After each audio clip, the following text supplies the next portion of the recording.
السلام علیکم۔ اچھا، موضوع ہمارا آج کا ہے کہ وَلَا تَلْبِسُوا الْحَقَّ بِالْبَاطِلِ۔ اللہ تعالیٰ قرآن میں ہم سے کہہ رہا ہے کہ حق کو باطل کے ساتھ مت ملاؤ۔ وَتَكْتُمُوا الْحَقَّ، اور تم حق کو چھپاتے ہو، وَأَنْتُمْ تَعْلَمُونَ، جبکہ تم علم رکھتے ہو حق کیا ہے۔ اب یہاں پر جس طرح سچ اور جھوٹ ہوتا ہے، اسی طرح حق اور باطل، حق اور باطل جو ہے اس سے قریب کی شکل ہے، لیکن تھوڑا سا فرق ہے اس میں۔ جیسے اگر ہم کوئی فیصلہ کرتے ہیں تو ہم گواہوں کی روشنی میں فیصلہ کر لیتے ہیں کہ جی ہم نے کہا سچ ثابت ہو گیا، بھلے وہ حق ہے یا نہیں ہے، اس سے سروکار نہیں ہوتا، ہم نے خود فیصلہ کر لیا کہ ہاں یہ سچا ہے اور یہ جھوٹا ہے۔ لیکن حق اور باطل کی جب ہم بات کرتے ہیں تو حق حق ہی ہوتا ہے، اور حق ہمیشہ صادر ہو کے رہتا ہے۔ اب بھلے وہ اس کے لیے تھوڑا ٹائم لگتا ہے، لیکن جو لوگ جانتے ہیں حق کیا ہے ان کے اوپر ذمہ داری ہوتی ہے، اللہ کی طرف سے ذمہ داری ہوتی ہے، اور ان کی پکڑ بھی گہری ہے۔ تو وہ یہاں جو کہا جا رہا ہے وَلَا تَلْبِسُوا الْحَقَّ بِالْبَاطِلِ، اس حوالے سے میں اتنا کہوں گا کہ لوگ مذہب کا پرچار کرنے والے ہیں اور وہ اتنی تکرار پیدا کر دیتے ہیں کہ لوگوں کو مطلب پریشان ہو جاتے ہیں لوگ، یہاں تک کہ آخر میں وہ تنگ آ کے یا تو ملحد ہو جاتے ہیں یا کسی ایک مسلک کے ساتھ چپک جاتے ہیں، اور پھر وہ اس طرح کی باتیں کرتے ہیں کہ اپنا چھوڑو نہیں اور دوسرے کا چھیڑو نہیں، یعنی پھر ان کے لیے حق کوئی چیز نہیں رہتی، بس ان کے لیے سارا کچھ وہی ہوتا ہے جو ان کے اکابرین نے ان کو کہا ہے یا ان کے مسلک نے جو ان کو سکھایا ہے، بس ان کے لیے پھر وہی حق ہو جاتا ہے۔ بلکہ اس بارے میں مجھے کہنا تو نہیں چاہیے، میں کسی کا نام نہیں لینا چاہتا تھا اپنے پروگرام میں، لیکن آج میں مجبوراً، کیونکہ اب جب سوالات آ رہے ہیں اور ایک چیز میں پبلک میں بیٹھ کے بات کر رہا ہوں تو مجھے چاہیے کہ میں وہ عقیدہ بھی بتا دوں کہ وہ کون ہے اور کہاں سے آئے۔ تو یہ ایک مناظرہ آپ نے دیکھا ہوگا، محمد شیخ ورسز عبد الباقی، مفتی عبد الباقی صاحب۔ اس مناظرے کے بعد جو ہے یہ ہٹ ہوئے ہیں، اس سے ویسے تو یہ پرانے ہیں، 90s سے کام کرتے آ رہے ہیں، 90s کے مڈ سے کام کرتے آ رہے ہیں، لیکن یہ چند سال پہلے جو مناظرہ ہوا تھا ان کا عبد الباقی صاحب کے ساتھ، اس میں یہ ہٹ ہو گئے، اور وہاں پر کیونکہ وہ ان کے کچھ باتوں کا جواب نہیں دے سکے، اس لیے لوگوں ان کی طرف لوگ راغب ہوئے، اور لوگوں کا یہ کہنا تھا کہ ایک مفتی جواب نہیں دے سکا تو اس کا مطلب ہے کہ اس بندے کے پاس زیادہ علم ہے اور قرآن کو یہ زیادہ بہتر سمجھتا ہے۔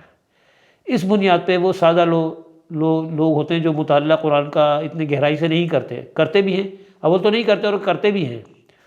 تو مطلب وہی مذہبی حوالے سے جس طرح چل رہا ہوتا ہے اس طرح سے کر رہے ہوتے ہیں۔ تو جو لوگ اس طرح ٹریک چینج کرتے ہیں پھر ان کے اندر بہت سارے سوالات ہوتے ہیں، جیسے انہوں نے کہا کہ جی یہ قرآن کے علاوہ دیگر کسی کتاب کی ہمیں ضرورت نہیں ہے۔ میں اس سے اعتراض نہیں ہے، مجھے اچھی بات ہے، بس میں اگر ایسا ہے تو اصل میں تواتر، ہمارا صلات کے بارے میں ایک پروگرام ہے اس میں نے تواتر کا بھی حوالہ دیا ہے۔ تواتر کہتے ہیں متواتر کوئی چیز چلتی آ رہی، جیسے قرآن کے اندر اگر میں آپ سے کہوں کہ ایک آیت ہے کہ یامرون بالمعروف، ٹھیک ہے، اب یامرون بالمعروف جو اللہ کہہ رہا ہے کہ معروف امر جو ہے نا، ٹھیک ہے، اس کو آپ جانتے ہو، معروف امر وہ ہوتا ہے جس کو سب پہچانتے ہیں، ٹھیک ہے، جیسے کہتے ہیں نا المعروف، یعنی اس نام سے مشہور ہے، تو جو چیزیں مشہور ہوتی ہیں اس کو بیان کرنے کی ضرورت نہیں ہوتی، یعنی وہ آپ کی گھٹی میں ہوتی ہیں۔ تو جو چیزیں چلی آ رہی تھیں تواتر سے، تو اگر 200 سال کے بعد حدیثیں لکھی گئی ہیں تو ایسا نہیں کہ 200 سال تک جو ہے وہ دین مسخ ہو گیا تھا، وہ تواتر سے چلی آ رہی تھی، نماز سب پڑھ رہے تھے، اور اس ٹائم ان کو کوئی ضرورت بھی محسوس نہیں ہوئی کہ نماز کیسے پڑھیں گے۔ اب کیونکہ انہوں نے تواتر کو باقی رکھنے کے لیے کتابیں لکھ دی، ہمیں کوئی اعتراض نہیں ہے، اگر انہوں نے لکھ دی، ہاں خلاف قرآن ہوگا ہم نہیں مانیں گے، اور ویسے بھی اللہ تعالیٰ نے انسان کو اتنی عقل دی ہے کہ وہ حقائق کو تلاش کر سکتا ہے۔ تو اگر اس بات کو بیس بنا کے ہم ٹوٹلی انکار کر دیں تو پھر بہت ساری چیزیں، خود محمد شیخ نام ہے ان کا جن کا مناظرہ تھا، تو ان سے میرا ایک سوال ہے کہ اگر وہ جو کہتے ہیں اعوذ باللہ من الشیطان الرجیم بسم اللہ الرحمن الرحیم وہ پڑھتے ہیں، تو میں ان سے کہوں گا کہ ذرا قرآن میں وہ آیت دکھائیں جہاں یہ پڑھنے کے لیے کہا ہے۔ یہ کوئی آیت نہیں ہے، یہ تعوذ و تسمیہ ہم شروع کرنے کے لیے پڑھتے ہیں، اس کا آیت نمبر نہیں ہے یہ، ٹھیک ہے۔ تو اگر اعوذ باللہ کوئی آیت نہیں ہے، اعوذ باللہ من الشیطان الرجیم، انہوں نے بھی کہا ہے، کئی دفعہ کہا ہے پروگرام میں اپنے کہ میں پناہ چاہتا ہوں اللہ کی شیطان رجم کیے، ویسے یہ ترجمہ کرتے ہیں وہ، تو ان سے میرے درخواست ہے پہلے تو مجھے آیت دکھا دیں کیونکہ یہ بھی حدیث سے ہی آیا ہے۔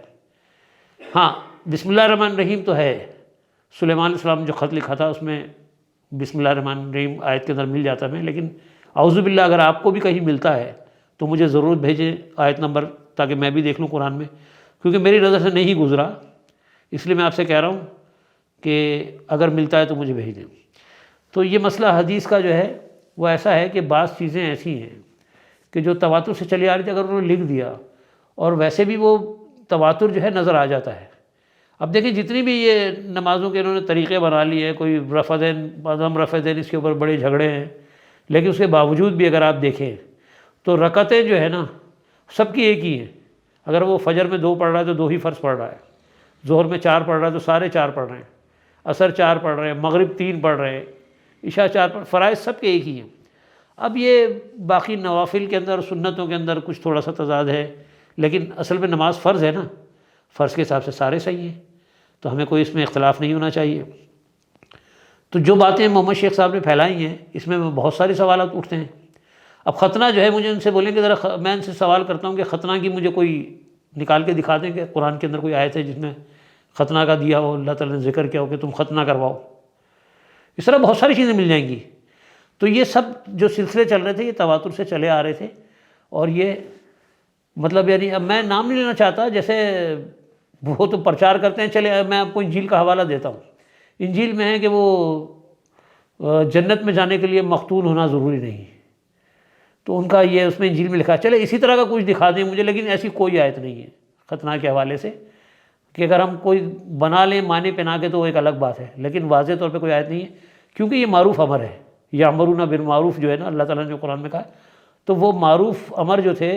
امر کہتے ہیں احکامات کو، جو احکامات معروف تھے، تو یعنی عموماً عمل کے اندر عملی جو ہوتے ہیں نا، عملی، جیسے نماز ایک عمل ہے، ٹھیک ہے، زکوٰۃ کا ذکر ہے لیکن عمل وہ بھی ایک عمل ہے، ٹھیک ہے، کہ اس کو دینا، یعنی ختنہ بھی ایک عمل ہے، شادی ایک عمل ہے، تو یہ ساری جتنی چیزیں عملی ہیں۔ اسی طرح سے نکاح کیسے پڑھایا جائے یہ نہیں لکھا ہوا قرآن میں، نکاح کا ذکر ہے کہ نکاح کرو، نکاح جو حدیث میں ہے النکاح من سنتی ان رغب فلیس منی، وہاں یہ الفاظ ہیں، لیکن قرآن نے کوئی طریقہ نہیں بتایا نکاح کا، وہ مجبور ہے، وہ دیکھنا پڑے گا ہمیں، اور کیونکہ وہ مل رہا ہے، حکم ہے اور معروف طریقہ تھا، اب چاہے وہ ہمیں تواتر سے مل رہا ہے یا حدیث سے مل رہا ہے، وہ ویسے ہی چلتا رہے گا۔ تو اب یہ بنا لینا کہ نہیں جی وہ سب بیکار ہے، یوں ہے وہ، تو محمد شیخ کی باتیں تو سننے کے لیے آپ تیار ہیں، یعنی آپ کو نبی کی بات سے بیر ہے لیکن محمد شیخ کی بات سے آپ کو بیر نہیں ہے۔ تو محمد شیخ بھی جو ہے اگر وہ آپ کو سنا رہا ہے قرآن، تو اس میں کئی جگہ میں دکھا دوں گا آپ کو کہ انہوں نے کافی جو ہے نا ترجمے کے اندر، میری ان سے ملاقات ہوئی ہے محمد شیخ سے، اور جن صاحب کے ساتھ اگر وہ صاحب میری بات یہ سن رہے ہوں تو وہ خود بھی گواہ ہے کہ تقریباً 4 گھنٹے میں ان کے ساتھ میں نے بتائے ہیں، اور اس کے اندر میں نے ان سے ایک سوال بھی کیا تھا۔ میں نے ان سے کہا تھا کہ وہ ایک پروگرام کے اندر وہ بتا رہے تھے، یہی والی بات چل رہی تھی کہ محمد ایک روح ہے،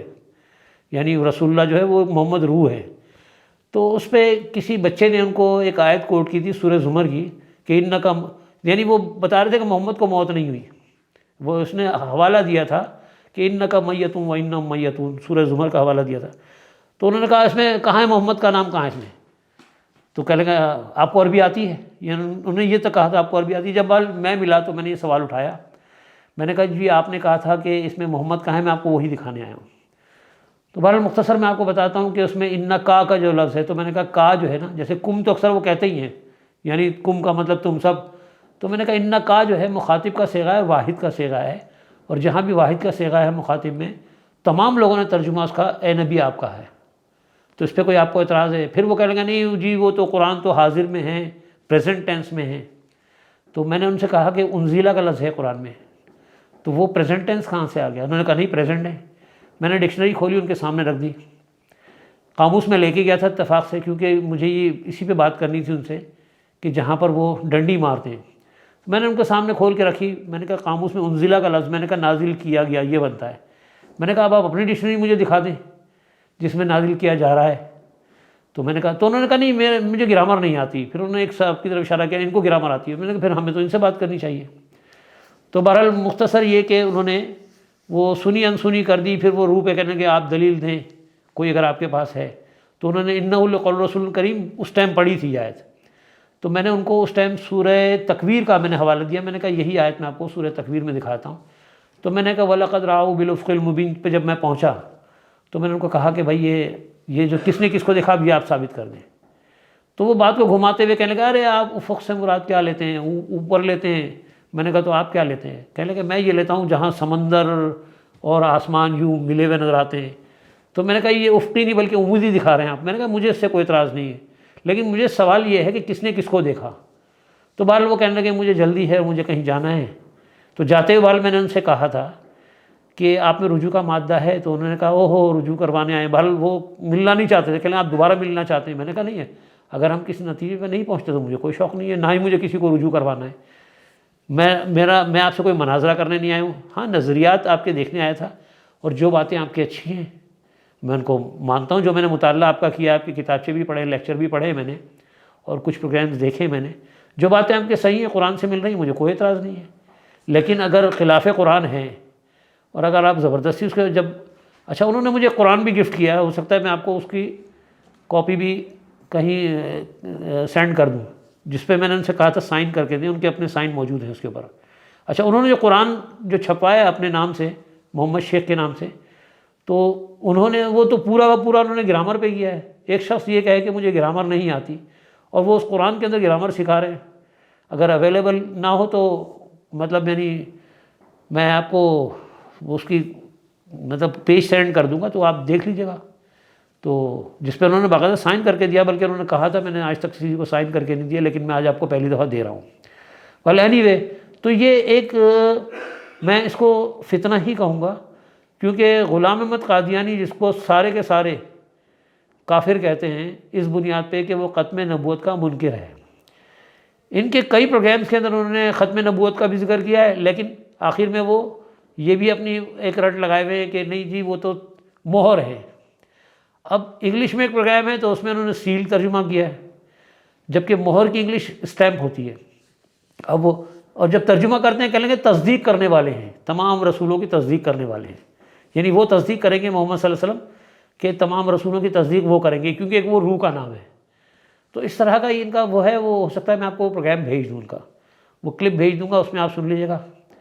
باقی انشاءاللہ اس میں پھر جتنے بھی سوالات ہیں اگر کوئی شخص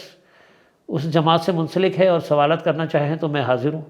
اور انشاءاللہ میں آپ کو سوال بھی دوں گا، اور میں آپ سے کہوں گا کہ ان سے ہی جواب لے کر آ جائیے. اپنا خیال رکھیے گا. اللہ حافظ. السلام علیکم.